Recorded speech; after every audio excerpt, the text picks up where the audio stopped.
webinar sobre la visión general de la industria petrolera y gas en Venezuela. Quisiéramos darle un especial agradecimiento a nuestros clientes, quienes han depositado su confianza en Solfin. Igualmente, le damos una calurosa bienvenida a aquellos que comienzan a conocernos, poniéndonos a sus órdenes para brindarles nuestros productos y servicios financieros.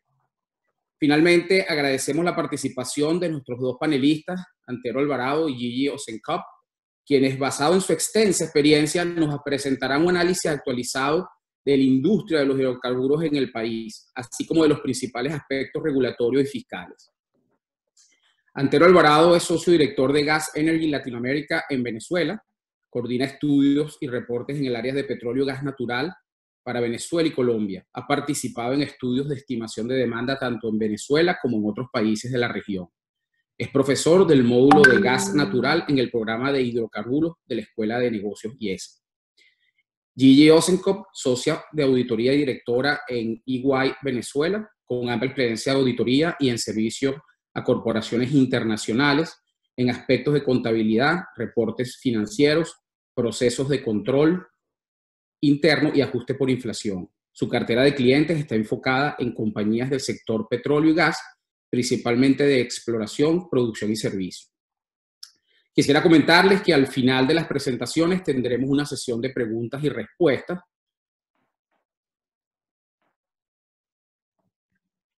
Buenos días. Arrancamos entonces. Gracias por la espera. Bienvenidos. Gracias por acompañarnos a este webinar sobre la visión general de la industria petrolera y gas en Venezuela. Quisiéramos darle un especial agradecimiento a nuestros clientes, quienes han depositado toda su confianza en Solfin. Igualmente, le damos una calurosa bienvenida.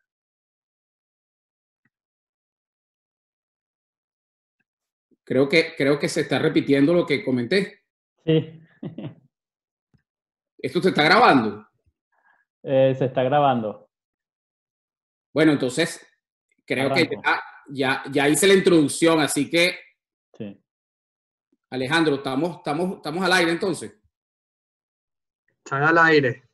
Ok, entonces nada, creo que les comenté que al final tendremos una sesión de preguntas y respuestas. Pueden utilizar el símbolo de Q&A para que irlas enviando, cosa que al final podamos tener más oportunidad de responder la mayor cantidad de preguntas posible. Bienvenidos todos y adelante, Antero. Ok. Bueno, muchas gracias a todos. Trataré de hablar 40 minutos sobre esta presentación. Brevemente, Gas Energy es una firma de consultora regional desde México hasta Argentina. Cubrimos América Latina. También tenemos presencia en los Estados Unidos y quizás somos de la última consultora con un pie en Venezuela mirando estos temas, ¿no? Yo pues abrí la oficina en Venezuela hace ya 8 años. Y he trabajado en el sector de consultoría por los últimos 15, ¿no? Y bueno, sin entrar, sin más detalles, voy a ir pasando las láminas. Vamos a ver un poco cómo está el sector petrolero. Pues me pidieron que no fuera tan técnico, pero bueno, trataré de dar vistazos para que ustedes se lleven una idea de dónde estamos parados, qué se viene, qué esperar, qué tan mal estamos, qué tan bien le estamos. Y en Venezuela hay como ustedes saben, hay unas cosas que son prácticamente inseparables, que es el petróleo y la política. Yo no voy a hablar de tema de política, pero creo que al final, después de esta presentación, pues van a surgir muchas preguntas de nivel político, a las cuales, si puedo responder, las respondo, pero no soy el más indicado para eso. Pero bueno, es un poco la idea de esta presentación, tener una especie de mostrar algunas láminas. En algunas me quedaré más tiempo que otros, pero es comentarles un poco cómo estamos viendo el sector. En esta lámina lo que vemos es bueno, la producción de crudo por área desde enero del 2019 hasta junio.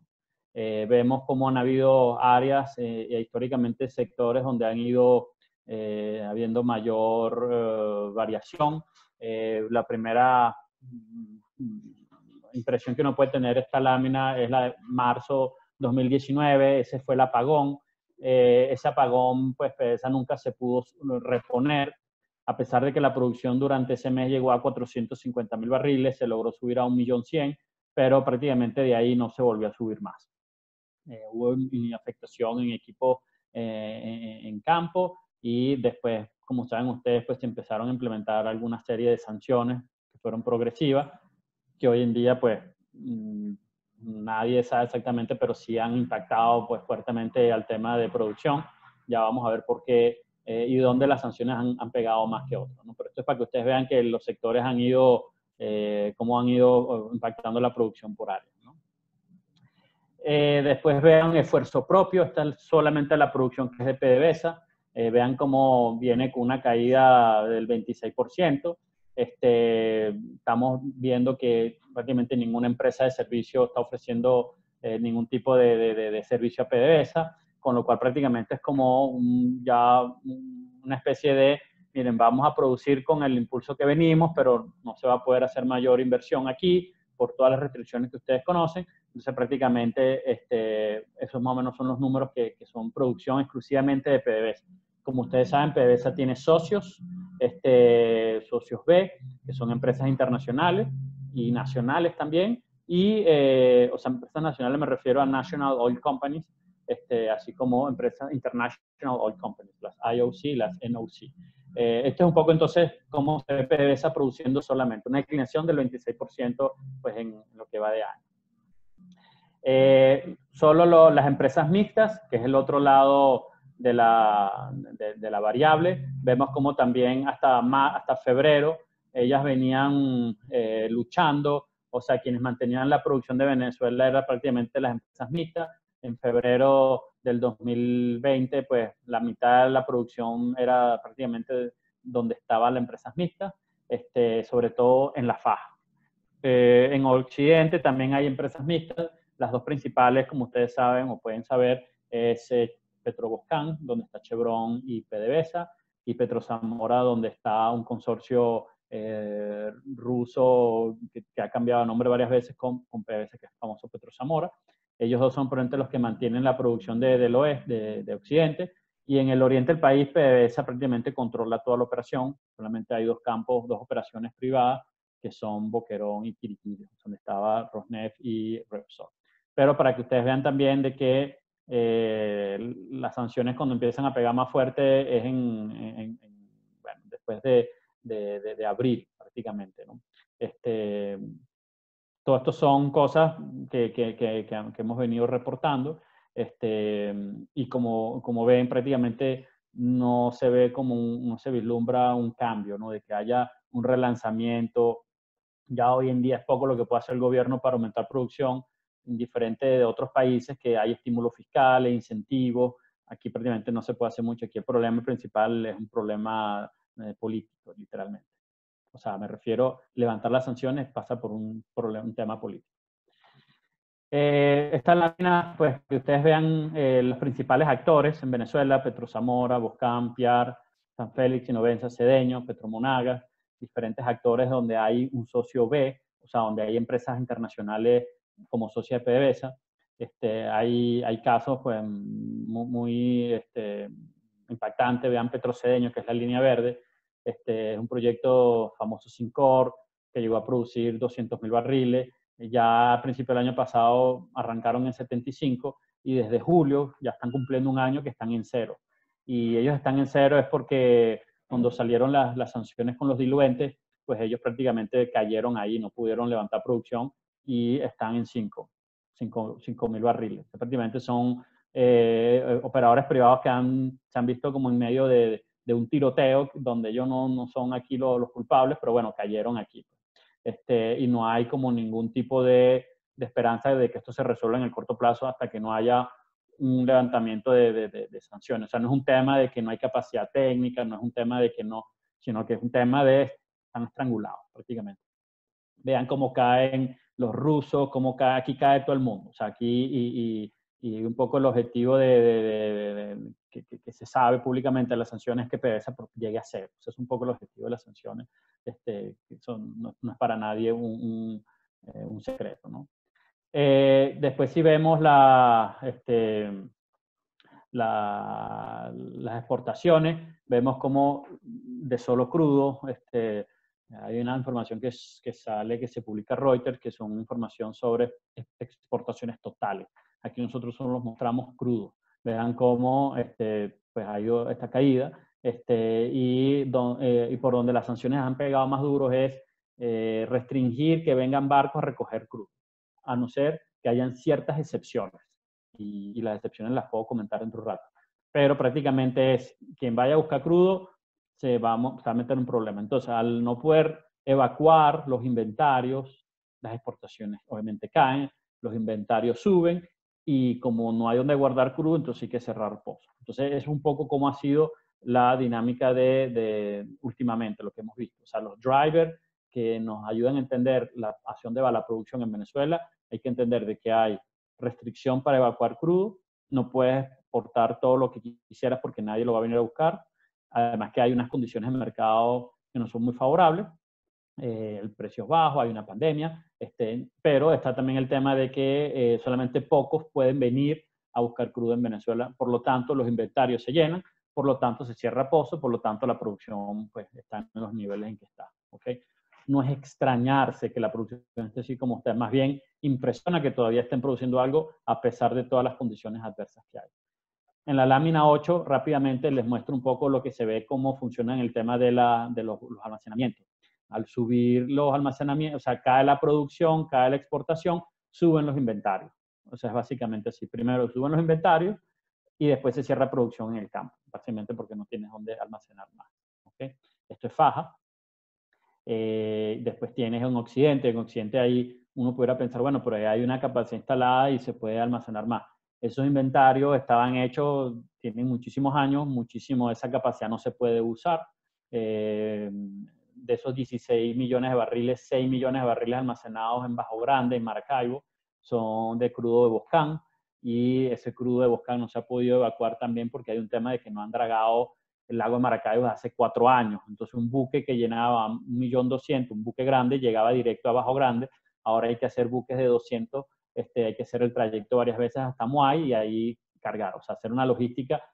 O sea, que no es solamente un tema de sanciones, sino que también hay un tema de infraestructura que ha ayudado a que esta situación se dé, ¿no?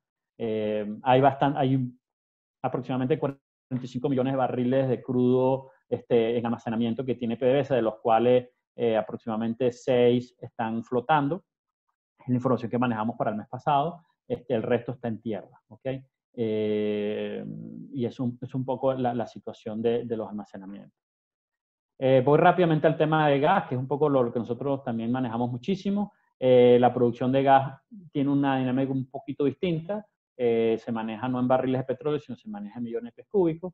Lo que quiero mostrarle en esta lámina 11, y es la lámina amarilla, la parte amarilla, que es las pérdidas de gas.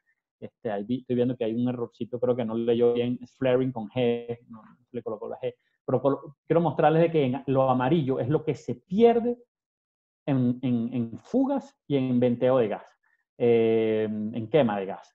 Si uno agarrara todo ese gas y le pusiera un precio de referencia al Henry Hub y lo metiera en un mercado como el trinitario, que ahí te pueden pagar ese precio o te pueden pagar inclusive un poco más, eso estamos hablando de 1.500 millones de dólares anuales que se pudieran monetizar. Hoy no se hace por problemas más complicados. Vean la barra verde, la reinyección que se hacía de gas en la zona norte de Monaga, eso se ha perdido. Esas plantas de reinyección pues, han caído en desgracia. Y esto obviamente va a jugar un rol importante a futuro, porque cuando se piensa recuperar la producción de Venezuela en el área del oriente del país, pues esos campos van a pedir, bueno, ¿y por qué no se me reinyectó gas históricamente a los volúmenes que yo venía? Esos campos, muchos de ellos han perdido presión. Y lo que nosotros vemos es que mucha de esa producción de crudo liviano de Oriente, en unos 5 o 10 años van a terminar produciendo gas. O sea, Venezuela en cierta manera puede terminar con bastante gas en tierra y quizás el negocio de gas hay que tomárselo más en serio. El tema es que para producir gas a una manera rentable tienes que tener un comprador, tienes que tener una demanda y un precio. Y hoy en Venezuela ambas cosas no están muy claras. O sea, si tienes una demanda importante que ha venido cayendo, que es la lámina siguiente, a la lámina 13, vean cómo está la demanda de gas en el país ha venido cayendo, llegó a un pico en el 2010, después cogió otro pico en el 2016, y vean cómo el sector eléctrico, que es la barra azul, la primera, la base,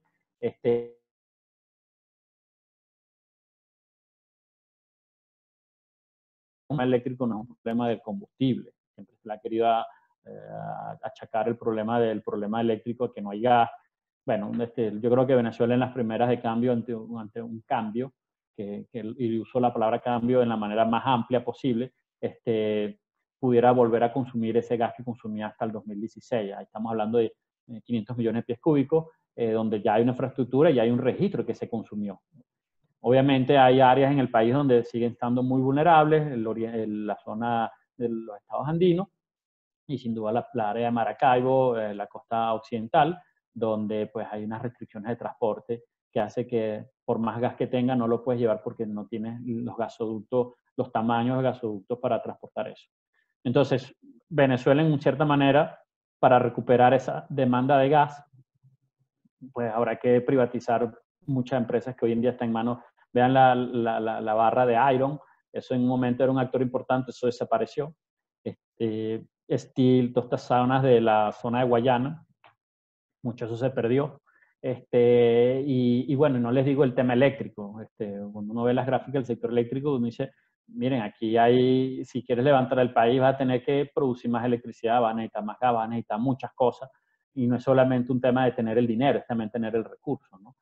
Ahora, necesitas el recurso para mejorar infraestructura, mejorar estas cosas. Y eso es un tema importante. Entonces, el tema de gas, hay una caída, desplome de la demanda, y cualquier aumento de producción de gas en el país, primero tiene que ir de la mano a una recuperación de la demanda.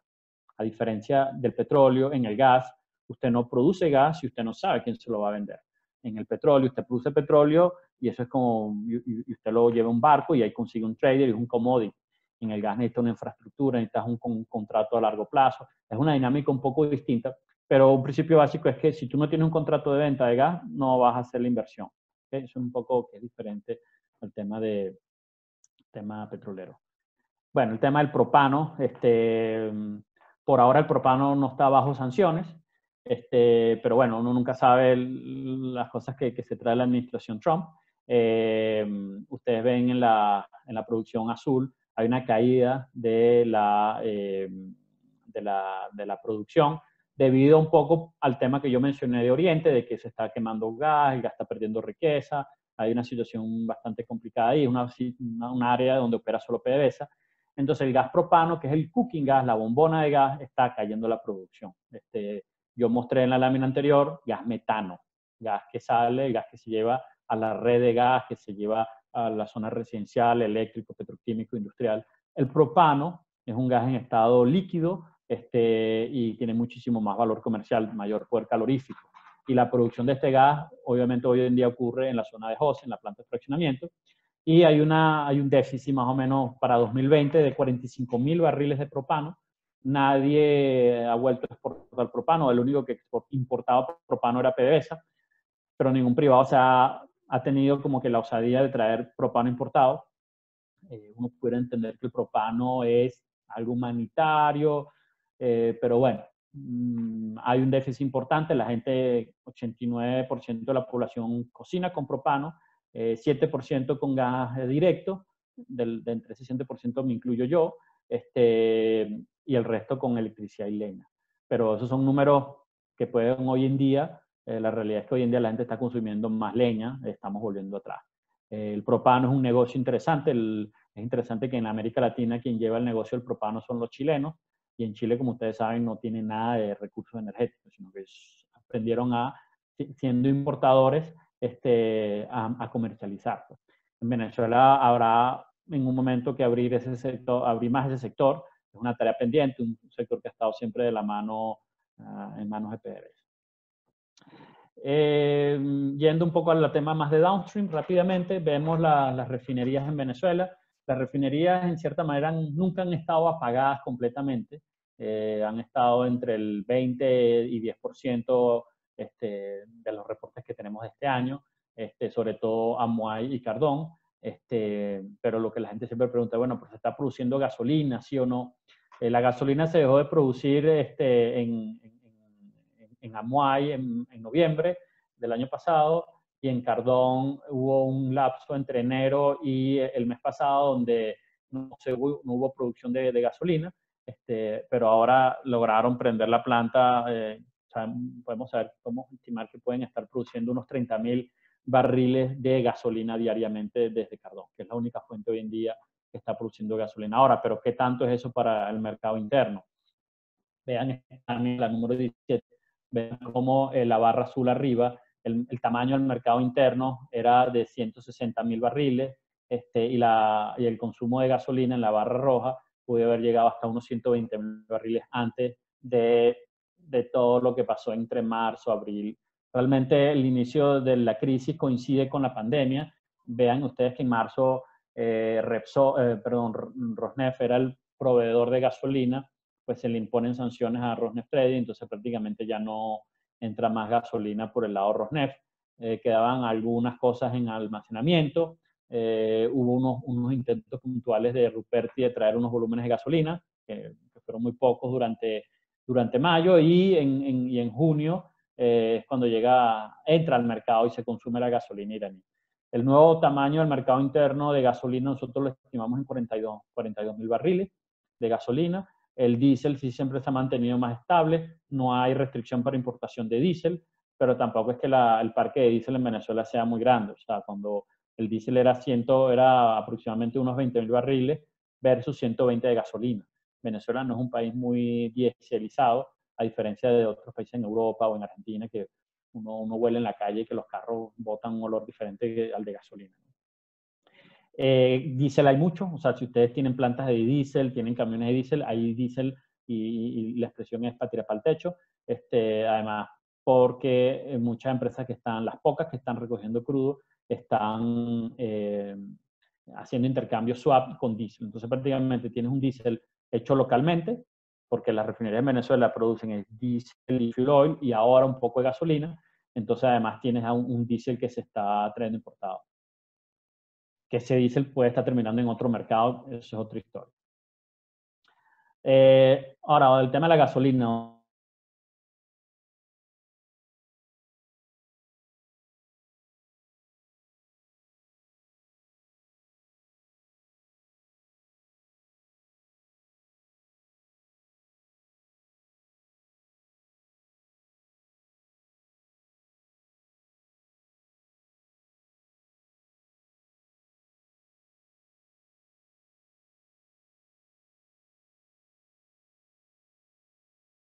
No se percibe que va a haber un aumento de producción, no se percibe que va a haber unos chinos que van a venir a invertir, ni va a haber un levantamiento de sanciones hasta final de diciembre, un poco por el tema político. O sea, no vemos que se están sentando, entonces se está jugando a un escenario de, bueno, esto va a llegar a 290 de producción en este escenario base, pero hay un escenario más bajo donde es mucho menos, ¿no? Y hay también un escenario más alto, pero solamente quería mostrar esta cosa.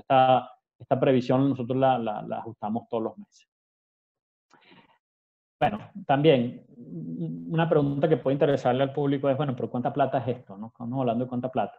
Esto es histórico, esto no es proyectado. Esto es para que ustedes vean lo que le ha entrado a ingresos por venta de crudo, sin asumir lo que es cashable y non-cashable, sino todos los ingresos. Estamos hablando de que en enero del 2019 eran 1.700 millones de dólares y en junio estamos hablando de 158 millones de dólares que entró al país por exportación. Entonces, ¿qué asumimos aquí? Asumimos el tipo de crudo que se exportó y la valoración del crudo que se asumió porque cada crudo tiene una valoración diferente. Y después lanzamos 3 escenarios de descuento, porque todos sabemos que el crudo venezolano se está vendiendo a unos descuentos increíbles, no se tiene precisión a cuánto, por eso es que nosotros lanzamos pues 3 escenarios de descuento.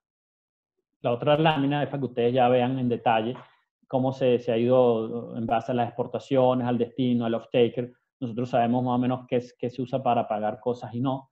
Lo que se pagó para pagar deudas que hay con las IOC, las International Oil Company, deudas que hay para las NOC, National Oil Company, para pagar las cajitas CLAP, y lo que termina siendo cashable para PDVSA. Para que ustedes vean, en enero del 2019 nosotros estimábamos que le entraban a PDVSA casi 1.000 millones de dólares, hoy en día están entrando al mes 15 millones de dólares. Yo con esto termino con unas conclusiones, y es que pues, las producciones y exportaciones están en unos mínimos históricos. Las sanciones sí han afectado realmente, como les expliqué, en que las sanciones pues impiden las exportaciones, o sea, cada vez hay menos actores viniendo a recoger petróleo, lo cual impacta en el aumento de los inventarios, y por lo tanto después aumenta el tema bueno, se cierra la producción. Hay casos de empresas como Petrocedeño que hay más de un año parado, no se ve que hay una solución sencilla, proyectos que pudieran estar produciendo muchísimo más están completamente detenidos. Las exportaciones autorizadas por OFAC es que hay un refinador, o sea, hasta ahora, si una empresa viene a recoger el crudo y lo lleva a su propia refinería, pues ahí hay una especie de autorización. Y si además de eso hay una especie de swap por deuda o por combustible. Entonces, eso es lo que vemos, que hay 3 actores grandes, más Cuba, que están viniendo a recoger crudo, ¿ok? Y eso es un poco lo que nosotros vemos, que si se cumple eso, pues va a haber algo de producción, va a haber algo de exportación, va a haber algo de exportación. El cierre de pozos es inminente, o sea, y una cosa que yo por las redes en algún momento lo exprimí mi preocupación, es de que muchos pozos de Occidente no van a volver a poder producir después de todo esto. Cerrar pozos en algunas áreas va a ser más fácil la recuperación, en otros sitios realmente va a ser un daño permanente. O sea que no sabemos cuál va a ser, o sea, en caso de que haya una empresa privada ahí y tenga que cerrar pozos por todas estas condiciones, pues yo creo que ellos le están apostando a decir, bueno, ojalá que esto valga la pena, ¿no? Porque imagínense si me hacen cerrar un pozo, pierdo toda esa inversión. Y no solamente el cerrar un pozo, ahí detrás está una empresa de servicio que no va a comer, una empresa que tampoco van a ver, esa empresa va a tener que empezar a buscar trabajo en otro sitio. En cierta manera, es un impacto a la industria, no solamente a un tema a PDVSA, sino que al final ahí salen golpeados pues, muchos otros actores. Igual los ingresos de PDVSA mínimo, dice, bueno, pero con 15 millones de dólares, ¿quién vive con eso, no? Bueno, esos son los números que nosotros tenemos, y si uno proyecta eso a diciembre, dice, bueno, pero estos tipos no tienen plata, y menos van a tener para el próximo año, ¿cómo van a hacer? Pero van políticamente pisando a todo el mundo, entonces, ¿qué esperar para el próximo año? Bueno, eso son, hay escenarios, hay cosas que se han hecho, pero bueno, yo hasta aquí llego, creo que tardé un poquito menos que los 40 minutos. Creo que viene ahorita Gigi a hablar 10 minutos y después creo que abremos la sección de preguntas y respuestas. Correcto, Antero, muchas gracias. Pasamos con Gigi y al final las preguntas y respuestas. Muchas gracias. Okay, excelente. Gracias, Antero. Gracias, Policarpo, por la invitación. Alejandro, ok, perfecto. Si ven la pantalla. Sí, perfecto. Bueno, ok, chévere. Yo un poco introducción también como hacía Antero. Yo soy contador público. Tengo 30 años trabajando en auditoría, mucho de ese tiempo en temas del sector petrolero. Y bueno, he pasado por todos los estilos de nuestros anteriores convenios operativos, los convenios de asociación, exploración, hasta caer en los temas actuales de empresas mixtas, ¿no? Entonces, un poco lo que mi enfoque no va a ser hacia números, sino un poco hacia esas consideraciones en el ámbito de información financiera que afectan tanto que la situación de PDVSA afecta tanto a las empresas mixtas, a los terceros internacionales que están en esas empresas mixtas y, como mencionaba Antero, a todo el sector de los servicios petroleros. Alejandro, ¿se me pasa la siguiente lámina?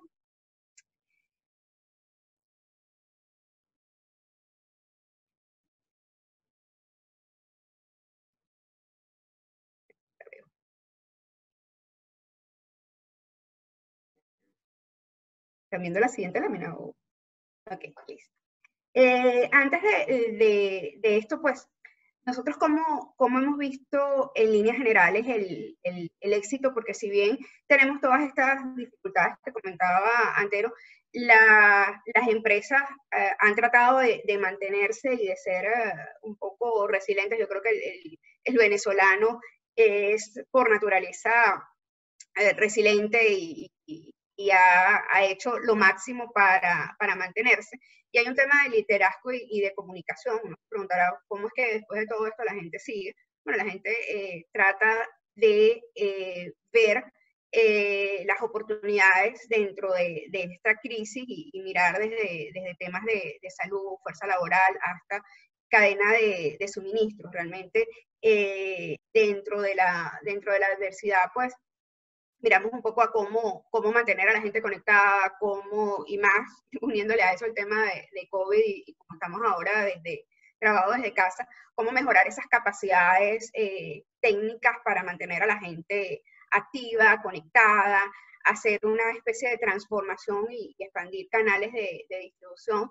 Es increíble para los que a lo mejor no están en el ámbito, el nivel de cambio y de creatividad y de buscar alternativas, triangulaciones, cosas que permitan movilizar y mantenerse activos. No en todos los casos se ha conseguido, se ha logrado. El caso de Petrocedeño es un caso bastante triste de algo que solía ser cuando empezó Sincor, una casa de plata y una producción, como mencionaba Antero, enorme y de un producto, un SoataSuite que se vendía muy por encima de precios de WTI y Brent en su momento. Pero seguimos buscando, las compañías y los actores que siguen permaneciendo, pues siguen buscando opciones para fundamentalmente recuperar sus inversiones, atender a esas inversiones y esas finanzas que son complicadas, un manejo de caja que no está fácil. Me mostraba Antero los niveles de caja de PDVSA, que evidentemente derivan en que no hay caja para pagarle a las empresas mixtas, no hay caja para pagarle a los proveedores, pero seguimos apostando a algo que permita de alguna manera recuperar, buscar niveles de cobertura pensando en que debemos y hay unas oportunidades enormes de mejorar, de seguir hacia adelante, pero obviamente va a haber un periodo prolongado de debilidad en los precios y de la debilidad en la demanda vinculado a COVID-19, que no es novedad para nadie, y eso impulsa a evaluar esos riesgos de continuidad en el negocio, y hablaremos un poco del tema de empresa en marcha, que desde el punto de vista financiero preocupa mucho, igual como el tema de gobierno, los cambios y la manera de tratar de vincular y de comunicarse con los reguladores, que cada vez es más complicado. Sin embargo, las empresas tienen que asegurarse que están al día con esos cambios regulatorios y mantenerse en cumplimiento. No hay nada peor que salir de ese concepto de es complicado, pero debo cumplir. La tecnología es una línea, una punta para para todo el sector, no solamente el sector petrolero en general. Hablar de ciberseguridad, de privacidad, de confianza digital es muy importante para mantener los negocios, al menos para sobrevivir, que es un poco en el estatus en el que estamos. Igual desde el tema de seguridad y la cadena de suministros, en la que tenemos hay una cantidad enorme de disrupciones, y tenemos que empezar a mirar temas de inventarios, no solo los inventarios de crudo que están en niveles altísimos, como comentaba Antero, también los inventarios de bienes y de servicios de suministro que podemos estar necesitando, y mirar un poco qué tenemos y qué necesitamos para mantener esa operación y para mantener esos activos que lastimosamente se están, como comentábamos, deteriorando día a día. Si me colocas la siguiente lámina, por favor.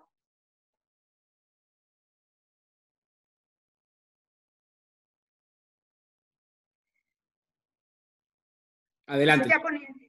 Ya poniéndonos la cachucha de financiero. Todos estos temas afectan la información financiera de las entidades que están de una u otra manera atadas al sector petrolero, que es una buena parte de nuestra economía gira en torno a cómo esté PDVSA, están muchas entidades, hay una vinculación bastante alta. Y cuando hablamos de información financiera, hablamos de información que debe ser confiable, fidedigna, oportuna, transparente.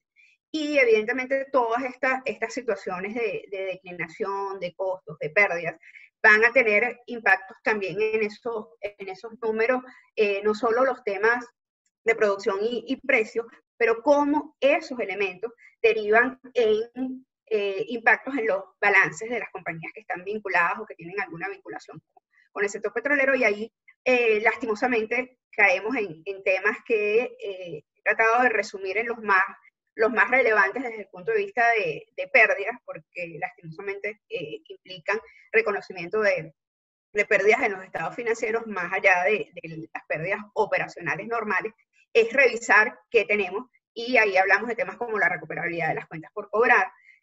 Podemos decir, tenemos muchas compañías o compañías y clientes que tienen cuentas por cobrar con PDVSA y cuentas que dices, bueno, eso no pierde valor porque está denominado en moneda extranjera, pero sí hay una pérdida crediticia esperada y que va a derivar en pérdidas o costos a nivel de los estados financieros, porque debo reconocer que si yo eso no lo cobro hoy o no pienso cobrarlo hoy, mañana o pasado o el año que viene, no sé en qué momento exactamente, y debo reconocer cuánto pierde desde un punto de vista de lo que llamamos instrumentos financieros, cuánto es la pérdida de valor real de esa cuenta, que nominalmente puede ser 100, pero su valor recuperable actual puede ser 20, 30.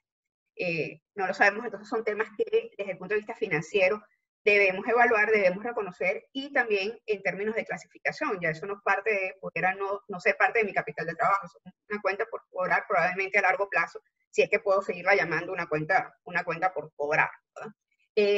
Temas de activos, a nivel de los activos también, esa falta de capacidad de producción que tenemos al momento deriva en la necesidad de determinar valor recuperable de esos activos.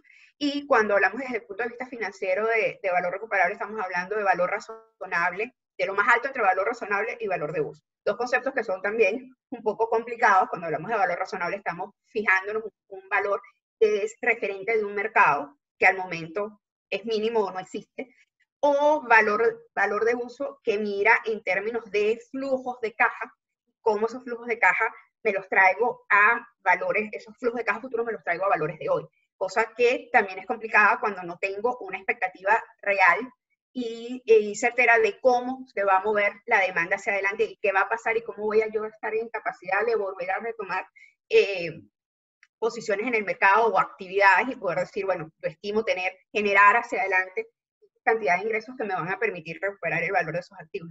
Deterioro financiero, aparte del deterioro físico que ya presenta muchas de nuestras infraestructuras, y de nuevo la necesidad de reconocer mayores pérdidas en nuestros estados financieros, o sea, números rojos y números rojos y números rojos.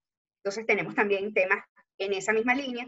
Cuando hablamos de inventario, si tenemos inventarios, yo debo, desde el punto de vista de nuevo contable financiero, hablar de valor neto de realización. Realmente eso que tengo ahí tiene algún valor comercial. Yo voy a poder recuperar los costos que incurrí en esos inventarios que tengo ahí, llámense inventarios de crudo, llámense inventarios de subproductos, los que están en el oriente y conocen el oriente, los cerros y cerros de coque que tenemos en José son una cosa impresionante. Eso en un momento tuvo un mercado, en este momento son cerros y cerros que se acumulan que parecieran no tener ningún valor. Entonces, lo que yo pueda tener de eso reflejado en mi estado financiero, probablemente tenga que llevarlos a pérdida. Y en esa misma línea, contratos onerosos. Y cuando hablamos de contratos onerosos nos referimos a cosas que cumplir con la obligación vinculada al contrato es mayor que el beneficio que voy a obtener. Y de nuevo, entonces, si ese es el caso, tendría que entonces estar reconociendo pasivos adicionales, porque no voy a generar ingresos y tengo una obligación de cumplimiento de esa operación. Y o para ponerle la guinda al helado, todo esto termina derivando en evaluaciones que muchas de las compañías que están vinculadas en el sector petrolero están teniendo que hacer de empresas en marcha. Realmente, bajo las actuales condiciones, son viables los negocios y las entidades que giran en torno al sector petrolero. Hay un análisis que debemos hacer de hechos y circunstancias, obviamente mirando siempre hacia qué puede pasar, cuáles son las expectativas ciertas de que haya una recuperación, pero evidentemente hay un riesgo que los usuarios de los estados financieros deben entender y deben conocer. La siguiente, por favor.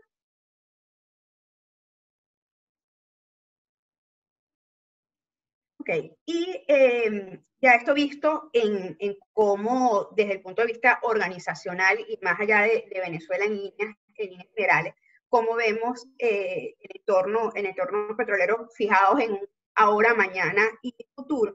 El ahora, pues, es fundamentalmente un plan de contingencia, supervivencia y protección de la liquidez. El tema de la caja, no solo para el sector petrolero en líneas generales, es un tema que las compañías deben mirar con mucho detalle. Recortes en los costos y desembolso de capital. Obviamente, ante una circunstancia de estas, mis costos deben mirar a lo que sea estrictamente necesario para mantener la poca operación que pueda tener. Y el estado de los activos. Un tema de alta preocupación es que al no haber o al cerrar o al bajar producción, estoy dejando de hacer actividades que son muy relevantes para poder poner en marcha otra vez el sistema. Cuando hablamos del sector petrolero, estamos hablando de una industria que no es abrir y cerrar un grifo. Y como comentaba antes, si yo decido cerrar un pozo, volver a levantar ese pozo no es una labor fácil. Y el tema de hacia dónde apunto mis esfuerzos para evitar los menores impactos posibles son temas deben ser de alta preocupación y consideración para las personas que están alrededor de eso, inclusive para las compañías de servicios petroleros. El tema de consolidar, tratar de unificar, hacer lo menos posible y más concentrado, proteger las pocas fuentes de ingreso que aún se mantienen. Hablamos también en líneas generales, pero ya esto más a nivel internacional, de monetizar la volatilidad. ¿Cómo puedo materializar y convertir en caja algunas oportunidades de negocio que podamos tener? Y búsqueda de fuentes de financiamiento alternativos, porque realmente nuestra estructura, como la tenemos, no es viable.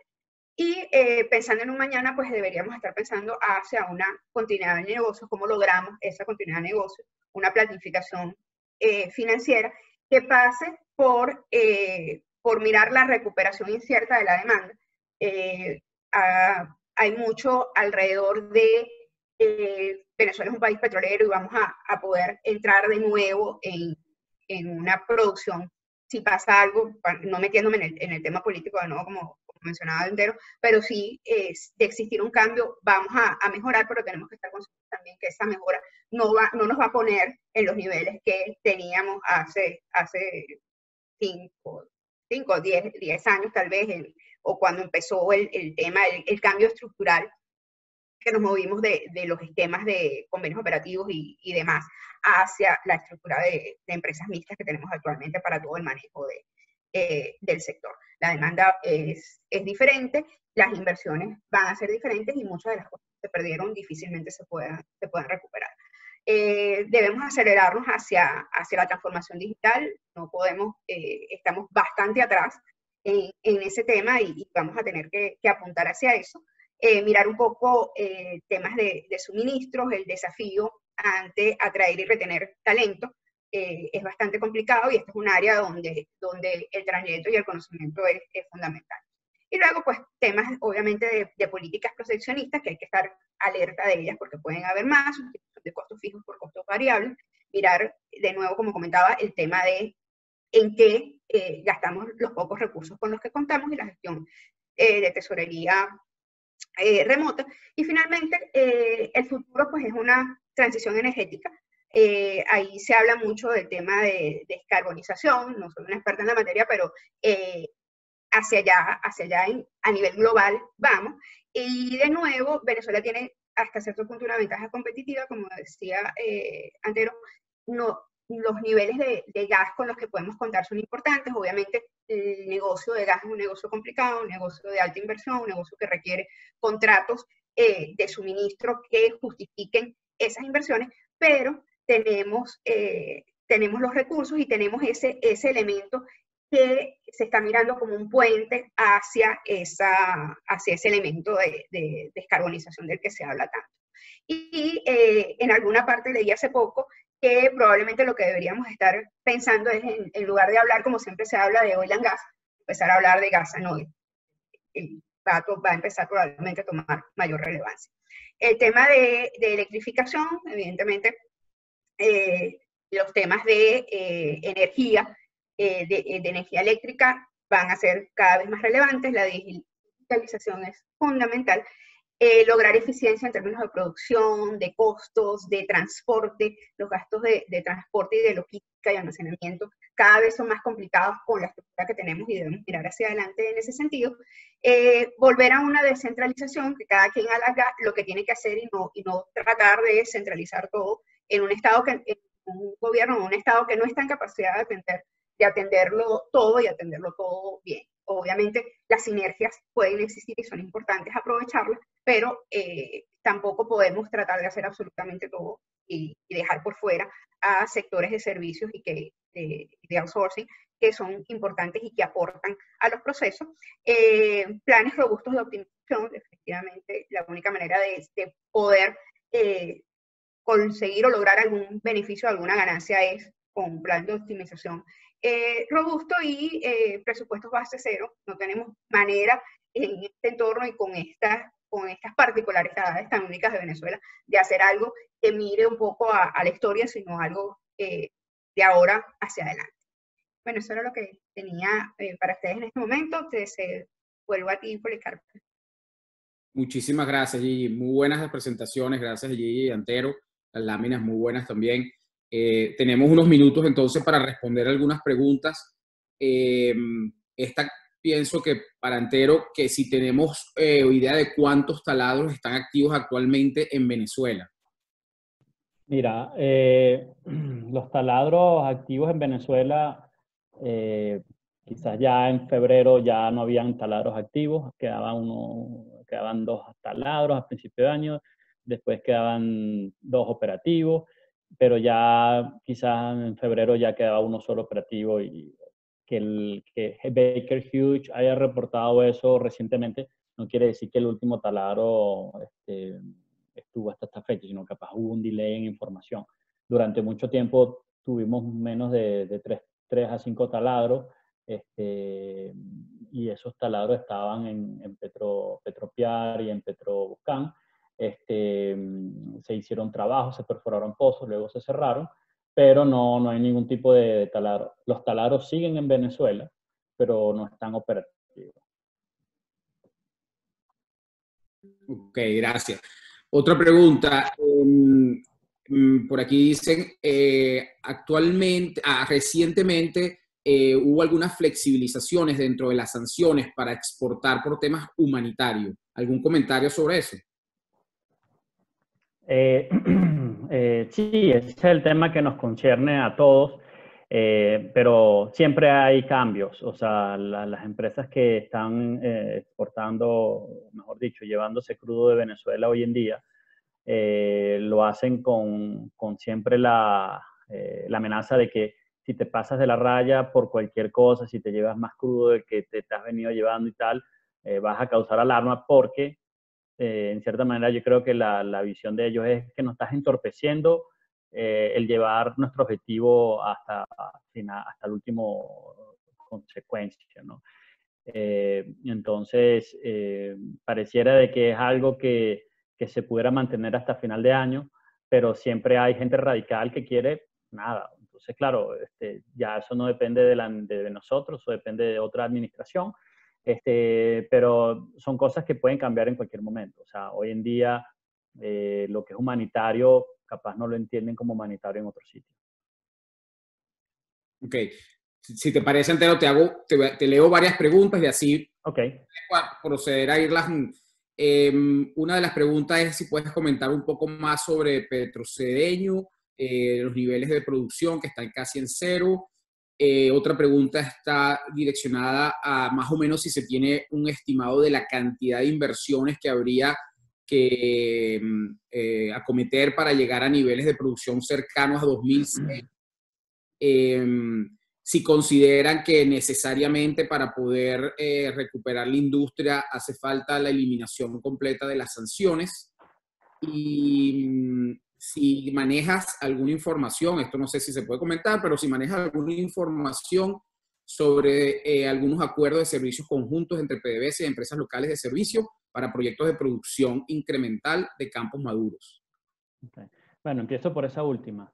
Yo creo que PDVSA está en un momento donde está entrampada ideológicamente entre si tiene que abandonar el socialismo y abrazar el libre mercado. Han habido tentativas, coqueteos, luego de la administración de Tarek El-Aissami tomara control con esta junta presidencial, comité presidencial, de querer implementar esos bodegones o esa apertura que se ha sentido en la economía recientemente, hacer lo mismo en el sector petrolero. O sea, es una idea. El hombre es un hombre pro mercado, no queda muy claro cómo hacerlo debido a que la mayoría de los actores son internacionales y pues por un tema de sanciones nadie quiere venir a hacer cosas aquí a meterse en problemas, ¿no? Entonces está el tema de los actores nacionales, pero eso es querer hacer una apertura sin traicionar el legado. Entonces, claro, es como una cosa media tinta, una agua tibia que no resolvería pues, el problema estructural. O sea, tú puedes tener una empresa de acuerdo a servicio para que limpie la grama y corte el monte, o sea, pero cuando vayas a perforar pozos, hacer trabajos más complejos, pues vas a necesitar la ayuda de grandes actores e inversiones complejas. Las cosas que se puedan hacer ahorita pueden tener unos resultados mínimos. No descarto que se hagan, pero también hay un tema de te van a ofrecer fuel oil, te van a ofrecer diésel, te van a ofrecer productos y realmente tú no vas a poder comprar, no vas a poder hacer mucho con esas cosas. Empresas de servicios hasta hace unos meses se habían convertido en unas empresas de trader, que tenían que aprender cómo vender fuel oil. Pero bueno, las condiciones de mercado son muy duras. Todo lo que salga de Venezuela huele feo. Entonces, no es un tema fácil. Había otra pregunta de que si hay una posible recuperación con sanciones. Mira, en otro país, en otra condición, quizás pudiera extenderse, uno pudiera decir, bueno, pueden sobrevivir, pueden extender más, pero lo que hemos venido viendo es que no logran subir producción, es que requiere mercados, o sea, se requieren mercados, se requieren flujos de caja, se requieren inversiones. Hoy en día estamos viviendo, como dicen, de las joyas de la abuela, de lo que se hizo antes, y pareciera de que todo va hacia un llegadero, ¿no? Yo creo que sí, o sea, el tema de las sanciones es una piedra de tranca compleja y yo no veo ningún tipo de recuperación hasta que no se logre un acuerdo. El Departamento de Estado ha lanzado ese flotador, ese salvavidas que dice, bueno, yo te levanto las sanciones, pero mira, aquí están las cosas que tienes que hacer. Por eso le digo que al final es un tema político y desde el punto de vista técnico no es muy fácil ver esto porque hay unas variables que no se controlan. O sea, no es un tema de agarrar y decir, bueno, que este campo puede producir tanto, con tantos pozos, con tantas cosas. O sea, eso hoy en día no ayuda, ¿no? Creo que me había una pregunta de Petrocedeño. Petrocedeño, el gran problema de Petrocedeño es que ellos eran altamente dependientes de los diluentes y cuando sale la prohibición de envíos de diluentes, pues ellos prácticamente cayeron ahí. Después, por temas de seguridad, pues creo que el socio B prefiere que eso esté apagado, esté cerrado, a que estén inventando hacer cosas locas y ocurran accidentes. Pero es lamentable, por eso tiene un año parado, no produce, puede estar produciendo 5.000 barriles. Y yo creo que tampoco ellos le dijeron, miren, aquí va a haber van a estar afectados, pero no se preocupen que esto van a salir airosos en tanto tiempo y aquí no le dijo nada a nadie, aquí llevaron plomo, tiroteo, como digo yo, salieron inocentes algunos heridos. Pero sí, o sea, es un proyecto muy bonito, ese proyecto se pagó en poquísimo tiempo, pero bueno, ahí está, habrá que perforar nuevos pozos, a veces habrá que hacer cosas, pero bueno, es un costo que nadie ha dicho quién va a ayudar, o sea, cómo va a hacer eso. La pregunta de todo el mundo es, bueno, cuando se resuelva todo esto, capaz ya la gente use carros de hidrógeno. O sea, hay un costo perdiendo y nadie ha salido a decir, bueno, miren, yo los ayudo, no se preocupen. Entonces, uno se siente como medio huérfano en todas estas cosas. Cuando uno las ve desde el punto de vista de consultoría, uno dice, bueno, pero aquí yo no estoy viendo una contraparte, ¿no? Sino que, y ahí el problema que me preocupa a mí del cierre de pozos masivo, Es que hay zona de oriente del país donde sale gas, que es un gas asociado, que es el gas que va para el sector eléctrico, sector petroquímico, sector residencial, donde salen las bombonas de gas. Si el objetivo es cerrar pozos completamente, pues eso se pierde también. Entonces, sí, se queden sin luz, se queden sin gas, o sea, es bien duro, pero PDVSA quizás ese sea el último bastión donde decida cerrar pozos. Primero porque también sale crudo liviano, que es el que se está usando pues para alimentar estas refinerías que estaba comentando. No sé si hay otras preguntas. Y déjame que aquí hay una para Gigi. Te preguntan que si no te parece viable practicar el dicho que es preferible tener cuentas por cobrar que cuentas por pagar, sobre todo con clientes, incluyendo el Estado y PDVSA. Tienes el micrófono y no te escuchamos. Bueno, sí, bueno, de hecho tenemos muchas entidades que lo que tienen son cuentas por cobrar y por pagar. Entonces, si es preferible o no, es un tema de que si yo hago algo, genero unos ingresos, y de nuevo, mi cachucha muy contable y financiera, si yo estoy generando unos ingresos porque tengo una expectativa de que voy a recuperar esos flujos, o esos servicios que presté, o esos activos que entregué, y tener una cuenta que a lo mejor no se vaya a cobrar, o que voy a cobrar un valor que al momento de su recuperación sea menor al que lo tengo contabilizado, tampoco tiene mucho sentido. Y si tengo una cuenta por pagarlo, que al final del día estoy estable, no tengo ni ganancias ni pérdidas. Pero lo que estamos viendo es, o lo que he visto en muchas de las compañías que nosotros auditamos, es que la posición es neto por cobrar. Cuando mides ese cuentas por cobrar, cuentas por pagar, es neto por cobrar, y hay pérdidas sobre ese neto, que es el problema. Ok. Otra pregunta, Gigi. ¿Permite la ley usar el mercado de capitales, en específico la bolsa de valores, para obtener financiamiento en la industria? La verdad es que hemos visto. Tenemos muchas compañías que son subsidiarias, filiales o sucursales en muchos casos de compañías internacionales, y en esos casos pues la opción del mercado local no es una opción. Para inversionistas locales, la opción de ir a la SUNAVAL y colocar títulos de deuda, papeles comerciales, puede ser una opción para levantar la caja que hace falta para las inversiones. El tema es que ese mercado, para este sector, es un mercado extremadamente pequeño. No hay manera de por esa vía, es mi percepción, poder levantar algo relevante. Se pueden hacer cosas, pero cosas pequeñas. Creo que dé para algo importante. No sé si Antero, que es como más experto en esa área, me pueda complementar.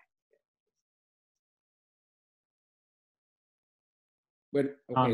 No tengo comentarios. Realmente el tema de los financiamientos es algo que ya se habla poco. No tengo idea, no he escuchado nada de eso todavía.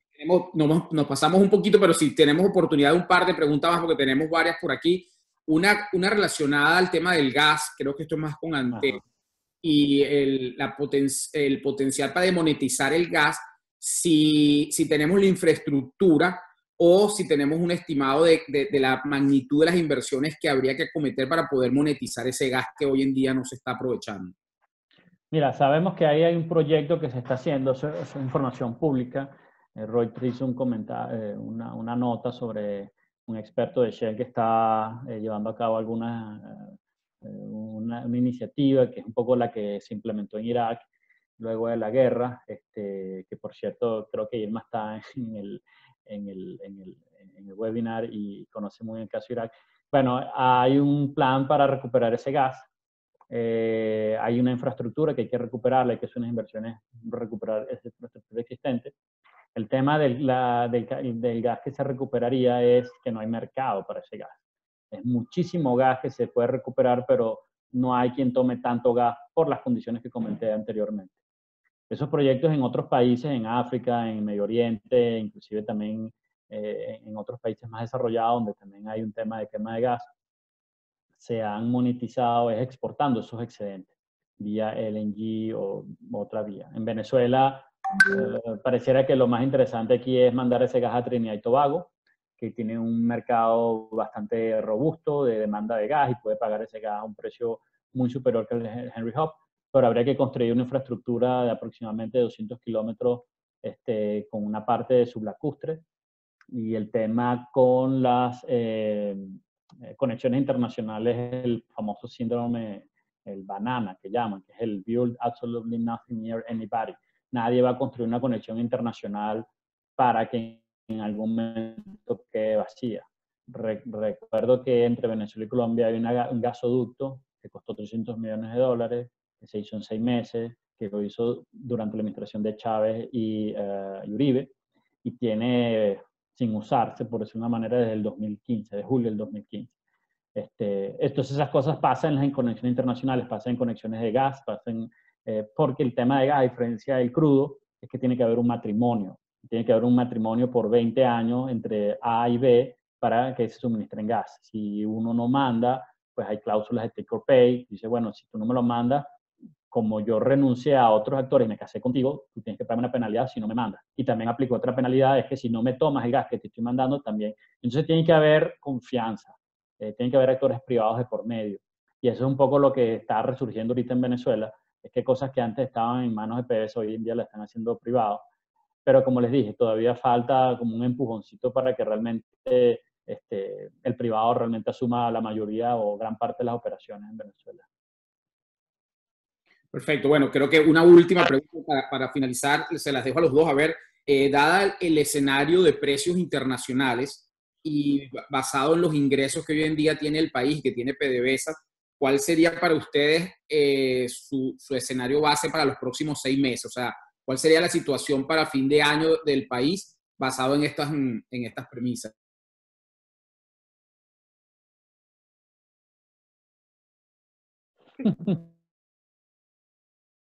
Eso está como difícil, pero considerando que vamos a seguir en lo mismo, pues pienso que va a ser un tema de declinación, porque indistintamente de cómo se muevan los precios en este momento, si no hay una recuperación de producción, no vamos a hacer nada. Sí. Ok, muchísimas gracias. Bueno, quedaron unas preguntas, pero las trataremos de ir respondiendo después. Agradecemos mucho a Gigi y a Antero. Muchísimas gracias, de verdad, muy buenas las presentaciones. Agradecemos a todos los que participaron en el webinar. Quedamos pendientes para futuros webinars y hasta la próxima. Gracias por todo. Muchas gracias. Gracias a ustedes por la invitación. Gracias. Sí.